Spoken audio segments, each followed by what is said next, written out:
eternal life. Well, but it's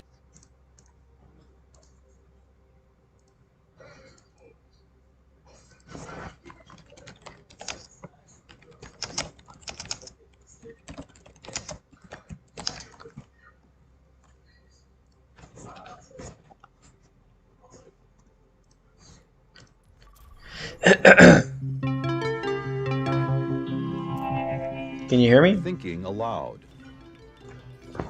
Conversations on the leading edge of knowledge and discovery with psychologist Jeffrey Mishlove.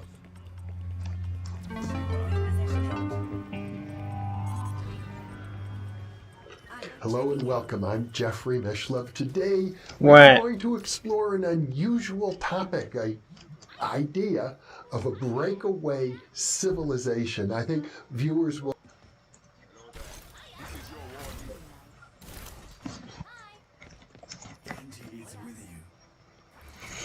Greetings.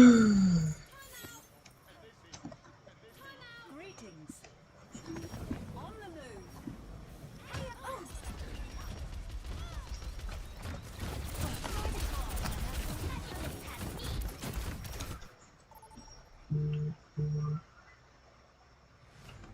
Ah, that's me. That's me. I'm probably not going to be very good. Tell me if you can hear me over the Thinking aloud. whatchamacallit. The thing. Conversations on the leading edge of knowledge and discovery with psychologist Jeffrey Mishlove.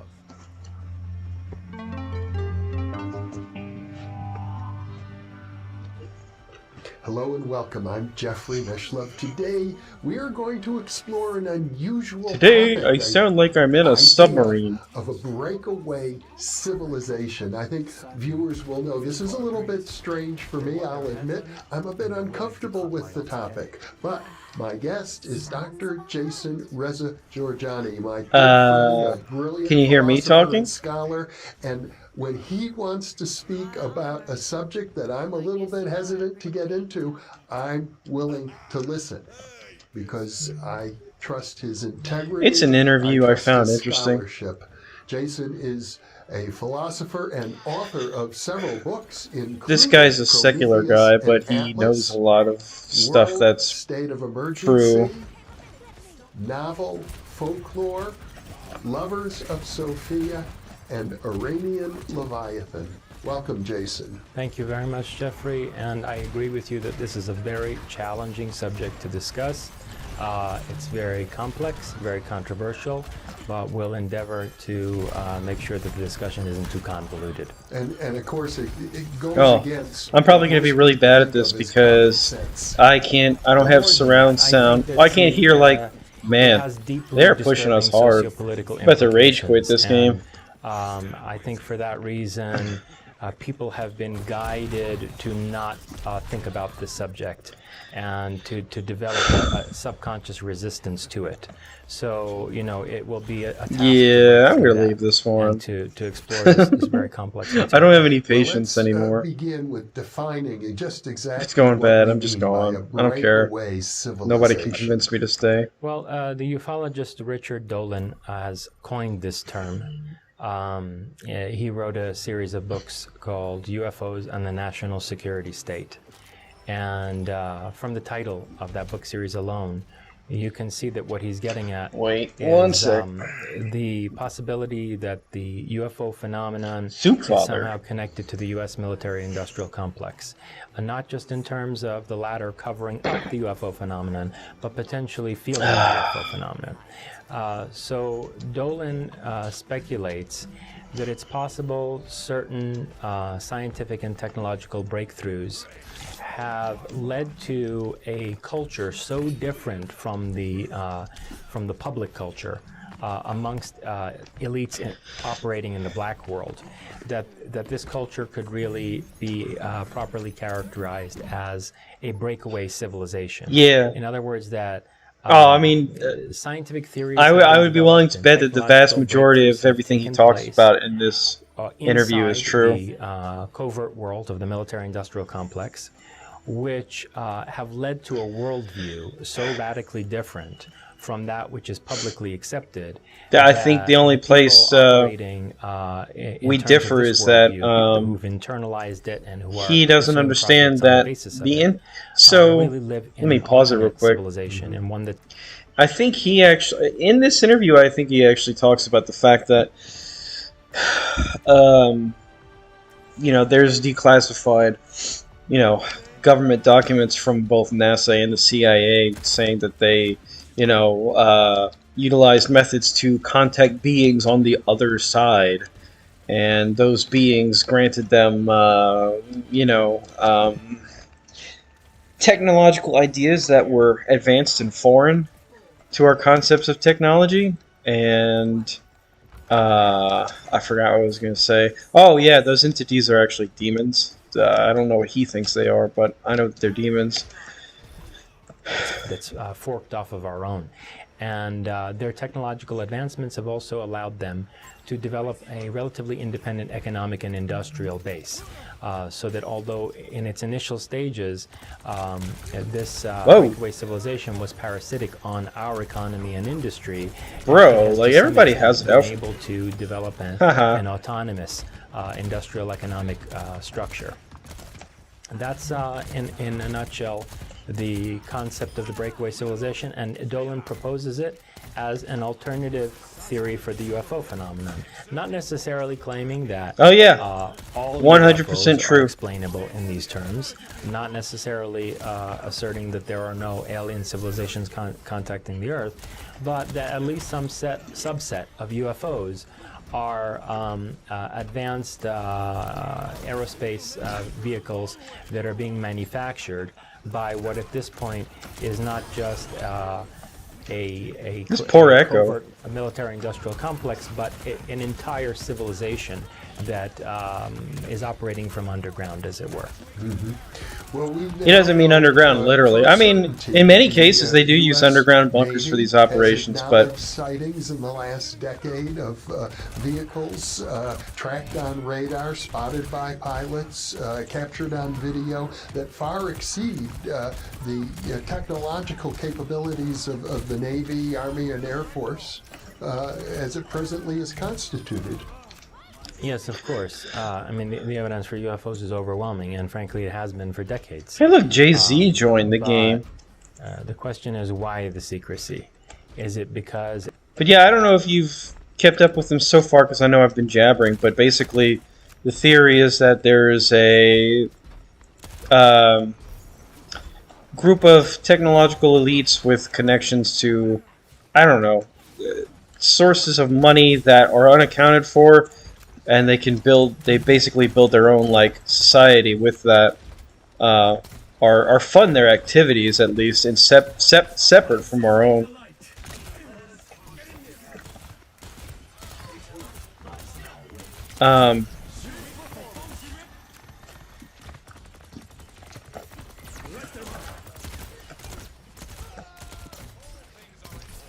Anyway, yeah, I mean, I used to be able to word this really well, but I haven't listened to this subject in a while.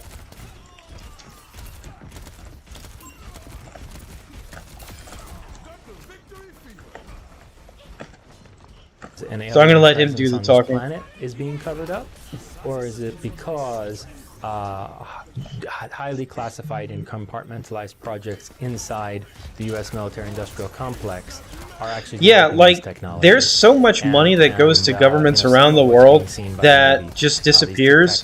There's so much shady disappearing money in investment. Like there's so much money laundering and money disappearing through, you know, investment firms. Crap. To those projects. I know I happen to listen to I mean, there's just so much potential for Hall, who is metaphysical. How do I say, like, the potential for sucking funds away and diverting them to a particular purpose that, you know, people don't really, you know, like sometimes this stuff is covered up in accounting, or, you know, even if it can't be covered up in accounting, like, you know, the FBI or the IRS tends to look the other way because they know, you know, because the people involved are a protected class. Sorry, God, I'm not really explaining this very well. I probably sound like a lunatic, but...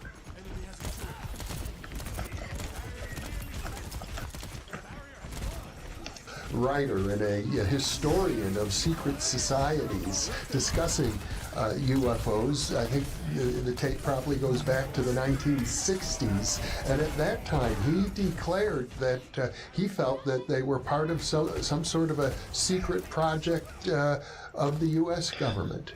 Well, there's been discussion for a long time about a secret space program.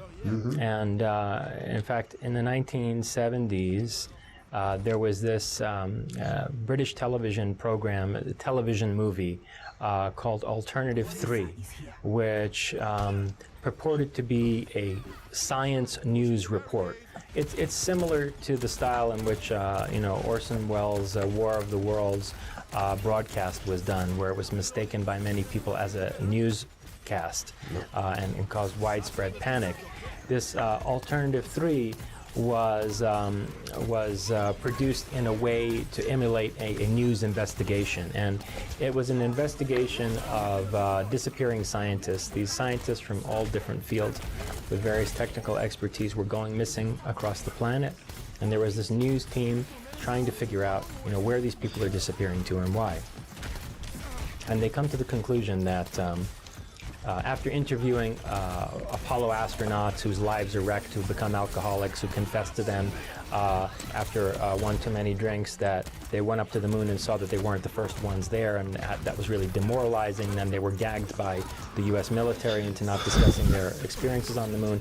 After conducting these kinds of interviews and pursuing leads at the universities of these scientists that have gone missing, they arrive at the conclusion that Man, I'm doing a lot of killing here. Techno-scientific elite projected that a catastrophic climate change would take place on the Earth, and that as a consequence of that, in order to prepare for that, they needed to start seeding human civilization on Mars. So they have recruited all of these missing scientists to work on bases at Mars that started to be set up there by both the Americans and the Russians when they conducted a joint landing on Mars as early as the 1960s, and they showed the footage of that and so on and so forth. And some people have suggested that this Alternative 3 April Fool's gag, it aired on April Fool's Day, was actually a kind of sociological experiment where certain bits of classified information were leaked out through it and fictionalized to test the public reaction to this kind of scenario. They do that kind of stuff all the time, like the CIA. Elites in various governments, particularly they play lots of psychological games like that. Technocrats would develop a breakaway civilization, ostensibly for the sake of maximizing the chances of human survival of some catastrophe in the future. Well, the idea of a breakaway civilization, independent of UFO technology, actually goes back for centuries. It does. It does go back for centuries, but before we jump centuries back, I think it's worthy of note that before Alternative 3, in the early 20th century, they're pushing hard. In 1933, I believe, H.G. Wells came out with The Shape of Things to Come, a novel that a few years later was developed into a big-budget Hollywood film, one of these epic early Hollywood films, Things to Come, 1936. And in The Shape of Things to Come, the novel, and Things to Come, the film, there is also a vision presented of a breakaway civilization. The idea is H.G. Wells foresees that there's going to be another world war, and he envisions a group of scientifically minded people with great technical expertise, technological innovators, in the armies on all sides, in the armies and air forces in particular, on all sides of this war, defecting from their See how much butt I'm kicking? I'm kicking butt. And absconding to some place. That guy's name's Poopster. In the story, it's Baghdad, where they organize the foundations of a breakaway civilization, and they literally go underground. They start building these underground cities where they manufacture advanced aeronautical craft. And they wait while human civilization collapses into ruins. Oh, man. And society reverts to I just got ran over. barbarism, and the earth is being ruled by a bunch of petty tyrants and feudal warlords. And then they reemerge from underground, and these airmen conquer the entire planet and reorganize society on a planetary scale into a utopia governed on the basis of scientific principles. And later, H.G. Wells would present this idea in a non-fictional context in his book, The New World Order, which is where that term was coined, a term that later was used by everyone from Adolf Hitler to George H.W. Bush. So the New World Order is the vision of a scientifically governed utopian society. But the first time it was presented was in the context of this novel that envisioned a breakaway civilization hiding away for a certain period of time and allowing society to degenerate so that it could then come back and conquer a ruined planet, rise up from out of the ruins. This sounds a lot like the Great Reset. Globally. Because most utopian novels refer not to a whole civilization. I don't know if you're very familiar with the Great Reset or not. A tiny community like a commune or Walden 2. Well, as you were saying, one example of that is Francis Bacon's New Atlantis, and this idea does go back hundreds of years. So one example of the type of utopian novel you're talking about is Francis Bacon's New Atlantis in the 1620s, where you have a vision of let me give you the quick rundown. Is that the Great Reset is a plan being pushed by every global entity that matters, but most notably the UN and the World Economic Forum and the various G groups like G7 or G20. Basically, they're trying to engineer a great economic collapse so that they can reset it and implement their own sort of highly controlled, highly monitored, authoritarian surveillance-based economy. So, I mean, the beast system of Revelations, basically. The system where you can't buy or sell unless you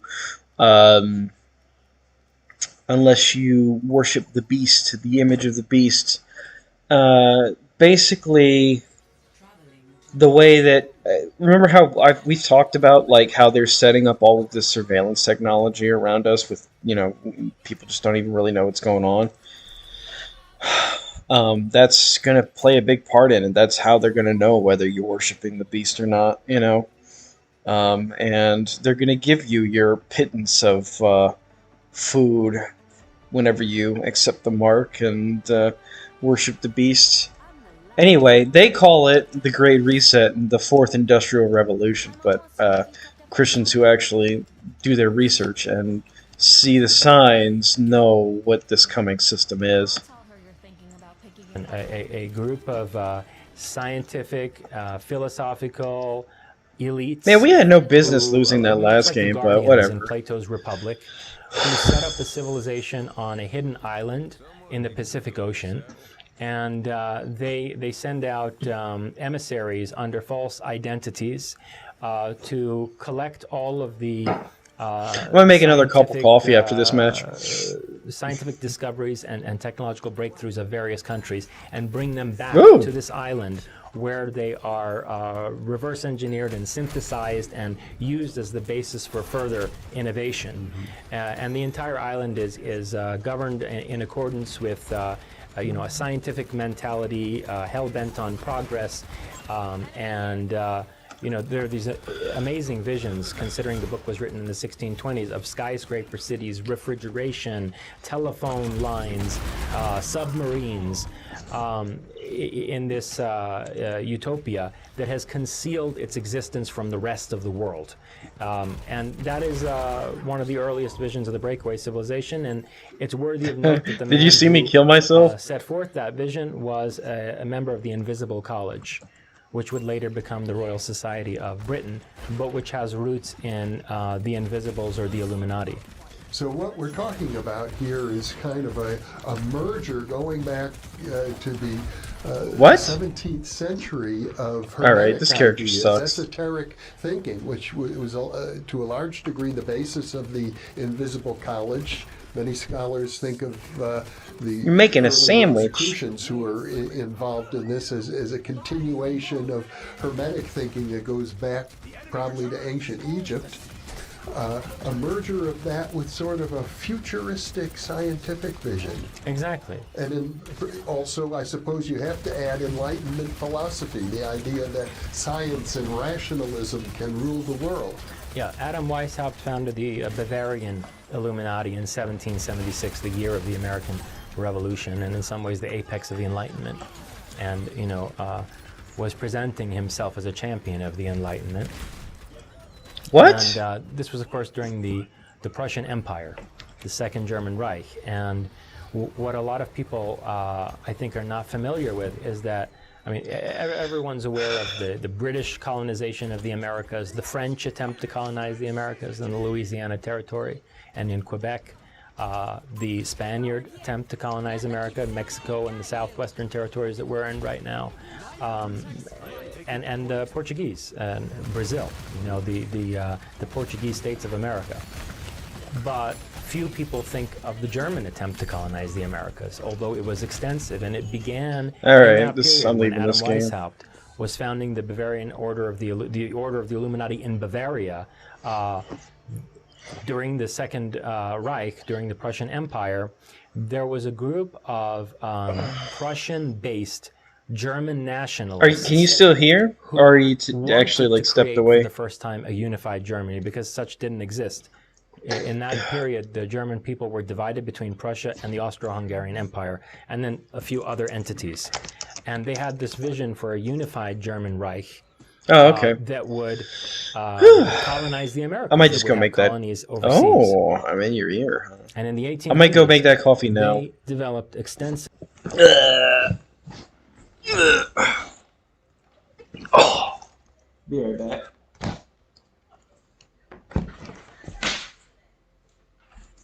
You're not on my fun. You're not on my nice list.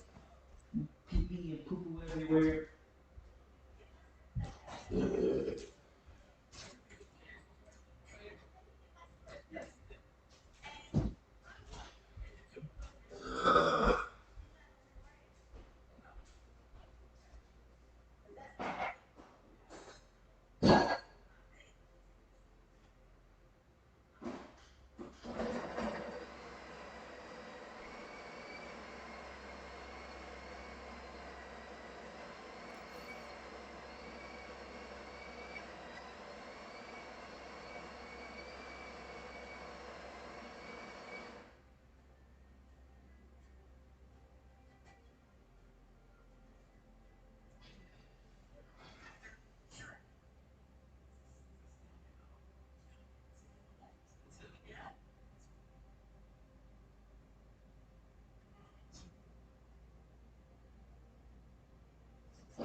Yeah, I'm talking to Jet.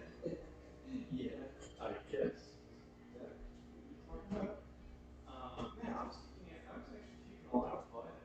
Me and the other people were kicking a lot of butt in that one game, and we still lost. Like combined, we had a very high healing, and we had like we probably had like more than double, or just a little less than double kills of our actual characters on our team.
Uh,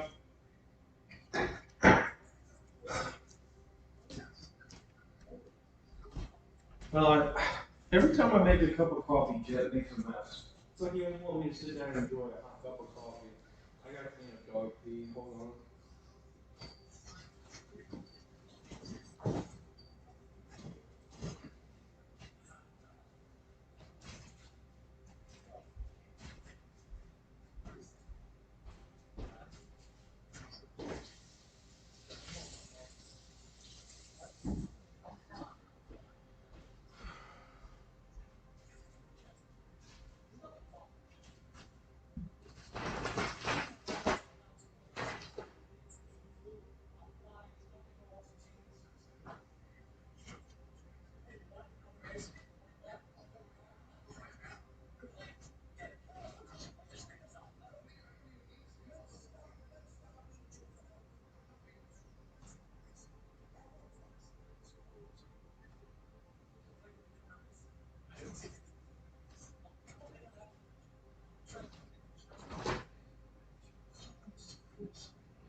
Hey, you can hear me, right?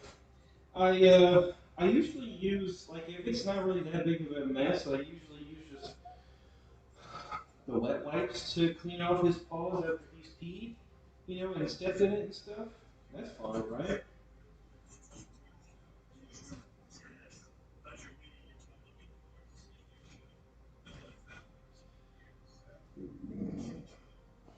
He doesn't like me cleaning his front paws. He's biting at my hand.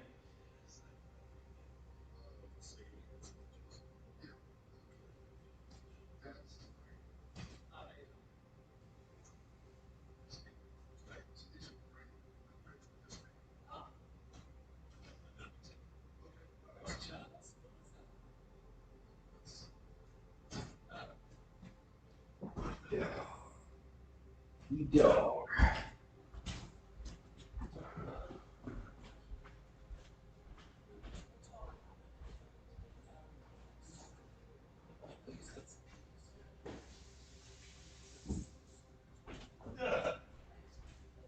Yes, just walk in front of me when I'm walking, Jet.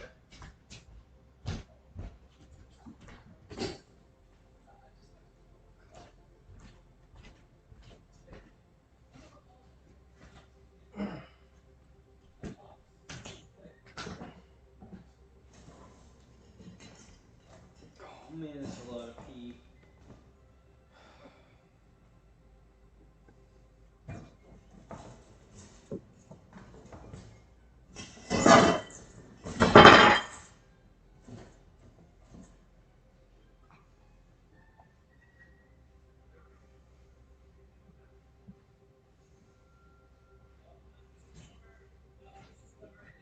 Well, he's not saying anything, really. I mean, of course he's not saying anything. He's a dog. I don't know. This might actually not be pee. It might just be water. Looks like he spilt his bowl a little.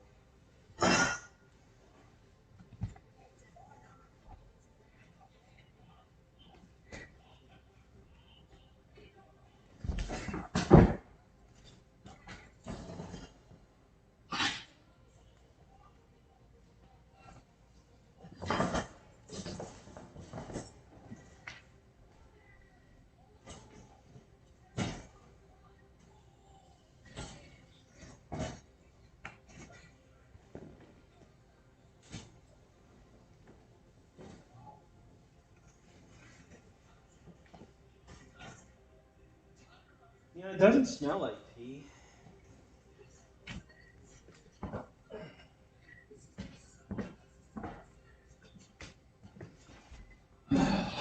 Jet, you're a pain.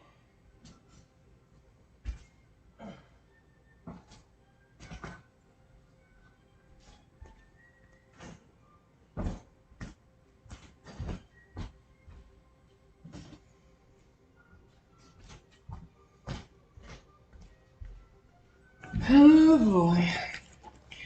Worse than taking care of a baby. I'm back. Oh. Hey. Did you like that?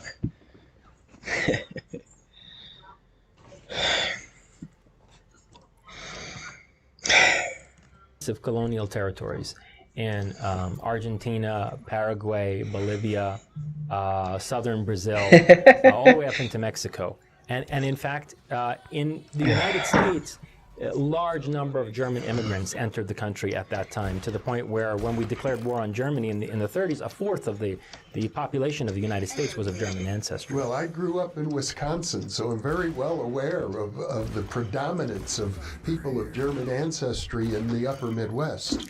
Right. So now, it's not any shocker that you had, these large numbers of German migrants in the United States, but it is shocking to hear accounts from Charles Delschow, who was a German American in Texas in the late 1800s, that he was working with a group of Prussian-backed aeronautical engineers in Sonora, California, to design airships, which were seen flying in Chile and in Venezuela in the beginning, I think, in the 1860s and through the 1880s. Yeah, I think he is. These airships were witnessed by many people in an I can kind of see him. 1897 flap in the southern United States, particularly in Texas. Yeah, I put his fence by the couch, but he's like laying for example, behind where I can talks see. about it quite a bit, but usually not in the context that these were potentially some sort of earthbound technology that existed at the time. Right. Well, the accounts from the airship flap in 1897 are that these guys would land on farms, and there were people. They were human pilots dressed fairly normally, and they would ask to be resupplied certain basic goods that they needed, and in exchange they would sometimes offer to take the farmers on rides with them. One Texan farmer was offered a ride to South America and back at an unbelievable speed. Another farmer who was astounded by this contraption and asked who had produced it was told that it was being funded by New York investors, and that the company manufacturing these airships would soon be publicly declared on the New York Stock Exchange. This is interesting because J.P. Morgan, a New York investment banker, has been tied to these Prussian nationalists, to this group of German nationalists building airships. Delschow called them NIMSA, an acronym that translates from German as This annoying tracer. Airship Pursuit and Exploration Project Office. Airship Pursuit and Exploration Project Office. And J.P. Morgan was the New York-based investor in this group. And J.P. Morgan My sleep darts are really bad. Later engaged in a business venture with John Rockefeller and Allen Dulles that was responsible for funding the rise of fascism in Europe, both in Nazi Germany and in fascist Italy. J.P. Morgan had a long-standing involvement with German ultranationalists. Chocolate chip cookies and goldfish. And he seems to have been the funder of this airship venture, which is interesting considering the fact that J.P. Morgan was also the principal financier of Nikola Tesla's World Wireless project. And when you look at the concept drawings that Tesla did for World Wireless, I'm just going to do this. There are these airships crossing the skies, powered by his free energy system. Now, I mentioned that Morgan went into business with Rockefeller, and the two of them, together with future CIA Director Allen Dulles, were funding the rise of Nazism in Germany. Rockefeller was also one of the early oil magnates. So Rockefeller was intent on developing this petroleum-based, non-renewable energy platform that could really be capitalized on. And a free energy system of the kind that Tesla was developing, World Wireless, would have been a serious threat to that. So it appears that Morgan bought the patents for this, that his investment in Tesla was for the sake of buying the patents to this system and burying it so that it could be exclusively I don't really like this controlled Life Weaver by on my these team. NIMSA folks. And someone who wants to really look into the subject should read Walter Bosley's books. Formerly worked with the Air Force Office of Special Investigations and has done extensive research on Delshau and NIMSA and the connections to Morgan and New York investors and so Now, forth. you mentioned Delshau several times as a key person. Do you have any more information about his background? Who is he? Well, he was a German immigrant who evidently Will. hired by or enlisted by the Sonora Aero Club to do technical drawings of the arrows. This is what they call them, the arrows that they were building. And these drawings they're really peculiar and interesting. It's clear these things are not Zeppelins. They are not early airships. They're not balloons. I'm of also any kind. healing. They are flying with some kind of electrogravitic technology that we don't understand, which is interesting insofar as it connects to Tesla's idea that there is an ether. I mean, Tesla's world wireless system has been dismissed by many mainstream engineers because it's based on an alternative physics concept of a dynamic ether. And Gee, I'm getting bullied over here. Designing these airships was working based on the same alternative physics model. And the notion of ether is pretty much discredited in modern theoretical physics today, but for benefit of viewers, I did do an interview with biophysicist Dr. Beverly Rubik, suggesting that we really need to revive the concept of ether, or to say that it's already been I'm revived getting bullied. in other forms. I'm going to link to that video now for people who might want to pursue that lead. Well, in the 1800s, one of the terms for this etheric energy was vril, which comes from The Vril Society. or at least subculturally popular cult classic sci-fi novel by Edward Bulwer Lytton called Vril, The Power of the Coming Race. Bulwer Lytton was an occultist. He also wrote... Bro, the this classic Life novel, Weaver The Last keeps Days of aggravating the crap Pompeii. out of me. And Bulwer Lytton He described sets this down these flowers and subterranean you step on them and they boost you up, which is nice. essentially an ancient But he sets breakaway them under where I'm civilization walking, so I just get that, boosted up unexpectedly. was organized around this energy, this etheric energy. And this idea of Vril and of a society organized around Vril was the inspiration to Baron Rudolf von Sabotendorf when he founded the Thule Society in Germany in 1917. And the Thule Society in Germany I just did some good was the stuff cradle there. for the German National Socialist Workers' Party. It was set up as a political action front against the rise of communism in Germany. These aristocrats, like Baron Spotendorf, feared, for obvious reasons, the rise of communism in Germany. After all, Germany was the ideological cradle of communism. And so they fear the rise of communism, and they set up the German National Socialist Workers' Party as a kind of barricade against that on a socio-political level. But what they were really after was Vril, was this etheric energy. And so that makes a lot more sense out of a project called Kronos, Project Kronos, that was... Are you keeping up with him? Set up in a think tank on the outskirts of Prague under the direction of Hans Kammler in the early 1940s. And it was an attempt to access an unlimited source of energy, to tap essentially the ether and use it for practical purposes. I might mention again, parenthetically, that we've discussed this Project Kronos in a prior interview on time travel. There's a connection there. Right. I mean, the name of the project suggests that, even if this was an attempt to tap etheric energy, that the shearing of space-time that takes place when the zero-point energy vortex is opened also affects time, all right, because space and time are a unified matrix.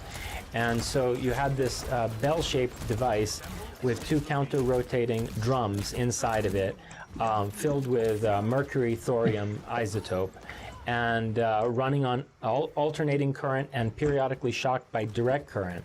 And the idea is that the electromagnetic stresses that the serum was subjected to would result in a kind of alchemical transformation of this serum on a quantum level into a vortex, into a supermassive, sort of like a controlled black hole. And that the energy generated from this could be tapped, so that it was like a power plant. And the energy coming out of it was greater than the energy being put into it.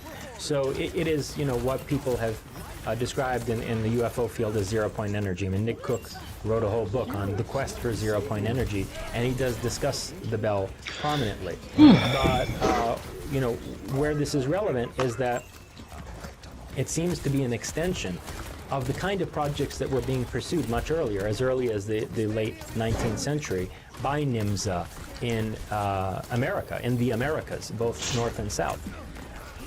So, when you look at the business connections, not just between Morgan and Rockefeller and the Reich, but also between, Ford and German industry.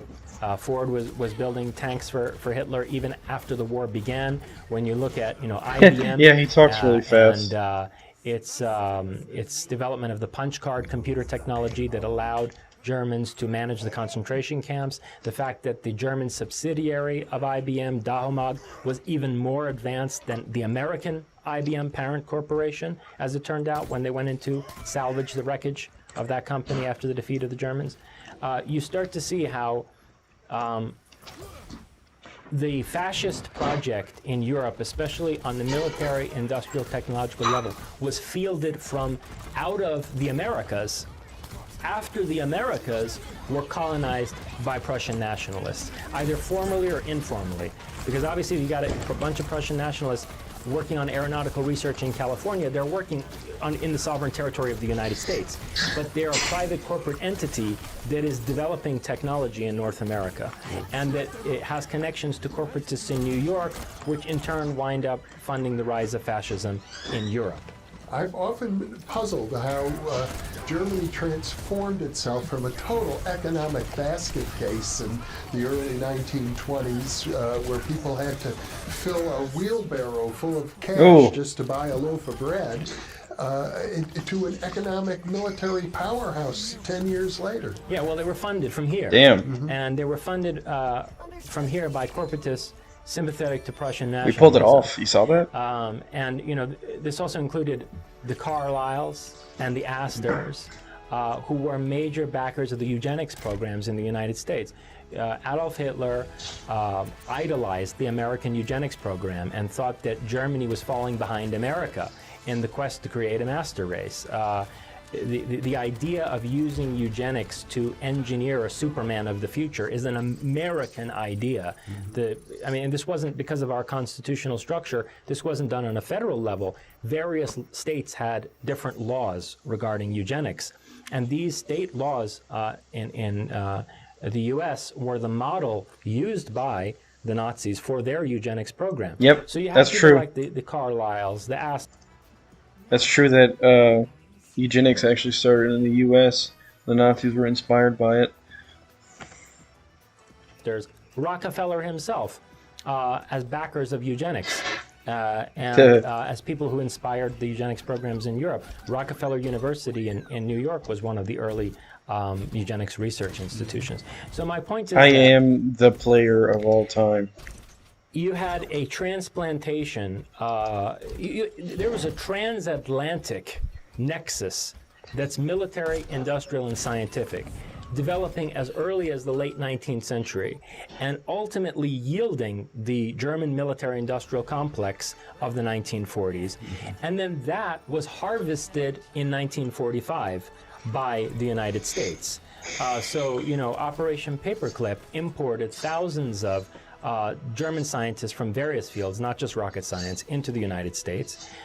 People as prominent as Wernher von Braun, who was made the head of NASA and took us to the moon, ultimately. The majority of of the scientists at the upper echelon of the Apollo program were former Nazis. Yep, that's true. And high-ranking Nazis, like Kurt Davis, for example. It wasn't just von Braun. He staffed his planning group for the Apollo program with his former Nazi colleagues. And the man himself, von Braun, wasn't your average card-carrying member of the party. He was an SS major responsible for building rockets inside mountains using slave labor to drop on civilian populations. This is the man we brought to the United States and allowed to run NASA and take us to the moon. Most people don't, because it's not really... and well, no. harvesting of the Nazi military-industrial complex. Werner von Braun you is can start to definitely see what President Nazi. Eisenhower was worried about, and what he was trying to warn the American people about in his farewell address when he talked about the unwarranted seizure of power by the military-industrial complex. And the unfortunate thing is that it's not just the military-industrial complex, it's also our intelligence apparatus. The National Security Act of 1947, which, going back to Richard Dolan and his UFOs in the National Security State, Dolan places a lot of emphasis on the National Security Act of 1947 and how it transformed the American Republic and compromised our constitutional system. That act resulted in the creation of the CIA. Okay? And the Central Intelligence Agency was literally constituted from out of a merger between the OSS, the wartime American intelligence, and the Gehlen Organization, a Nazi spy network in Eastern Europe run by General Reinhard Gehlen. As the Soviets were advancing toward Berlin, these territories that for some time during the war were held by Nazi Germany in Eastern Europe were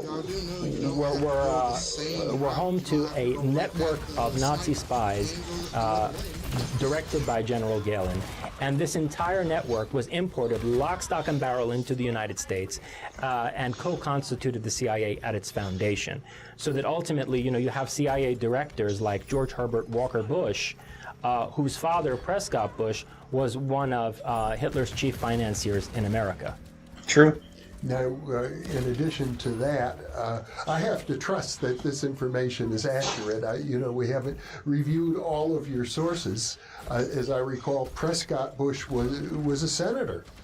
Yes, so he was also a businessman who was responsible for funneling funding from organizations like the German-American Bund to the Nazis, to basically, concentrating and funneling support from America for the rise of fascism in Europe. Well, I know there was a lot of support in the United States for the Nazi regime prior to the onset of America entering the war.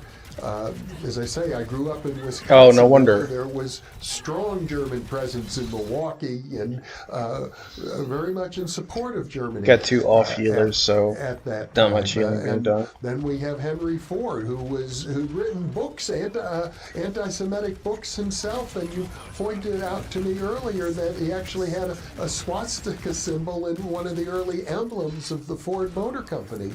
True. In that connection, let me also remark before I go on that, J.P. Morgan developed a logo for Chase Bank, which, at least to my eyes, is a stylized swastika, especially when you consider the connections that he had both to the Prussian nationalists in the late 19th century, and then how he, together with Rockefeller and future CIA Director Allen Dulles, funded the rise of Nazi Germany.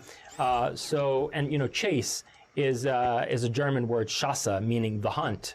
And, swastikas were used as symbols of good fortune in hunts.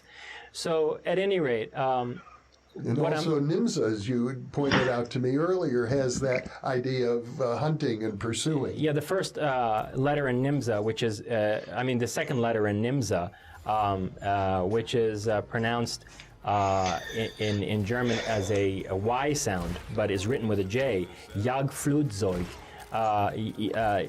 Jagdflugzeug means hunting flying, literally. So he's just actually going through a lot of different ways in which there has been legitimate Nazi infiltration in some of the most iconic institutions in America.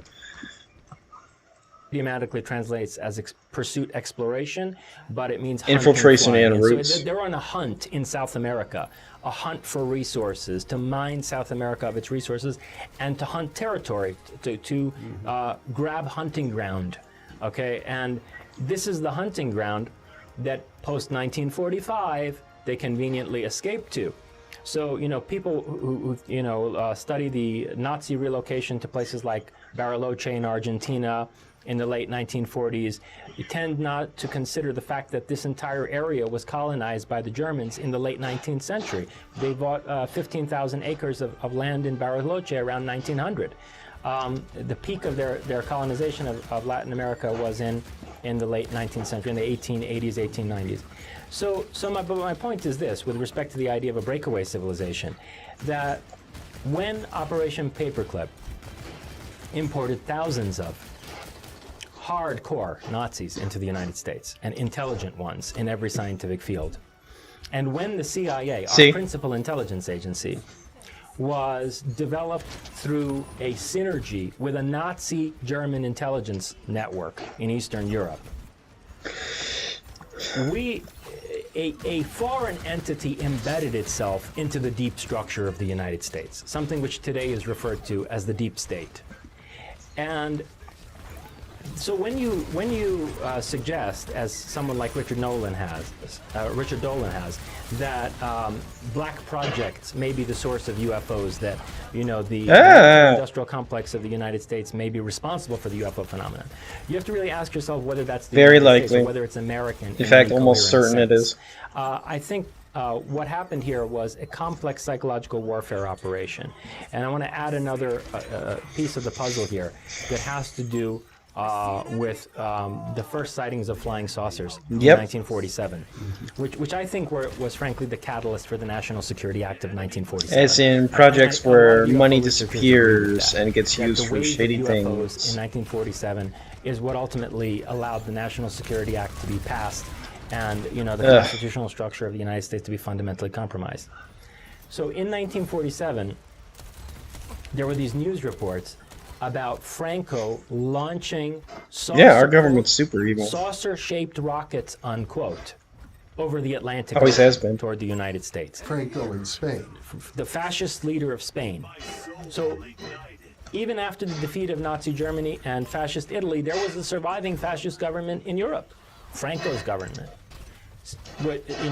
which is also a Spanish-speaking government. It's the mother country of Argentina, which was the other main relocation site for Nazis. So Otto Skorzeny was the chief of special operations and psychological warfare in Nazi Germany. He's the guy that Hitler sent to extract Mussolini from the prison that the Allies were holding him in after they defeated the Italian fascists. And Otto Skorzeny was on the scene when Franco was launching these saucers toward America. Or he was rather, Franco was on the scene observing, and Skorzeny was directing the operation. This is a lever too. People who've researched, like Joseph Farrell, who's most extensively researched the Bell Project Kronos, believe that, him and also Nick Cook, believe that Skorzeny witnessed the you mind if we take a break?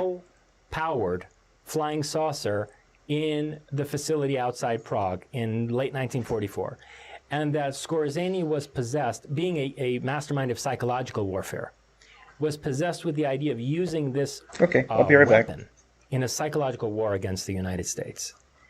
And so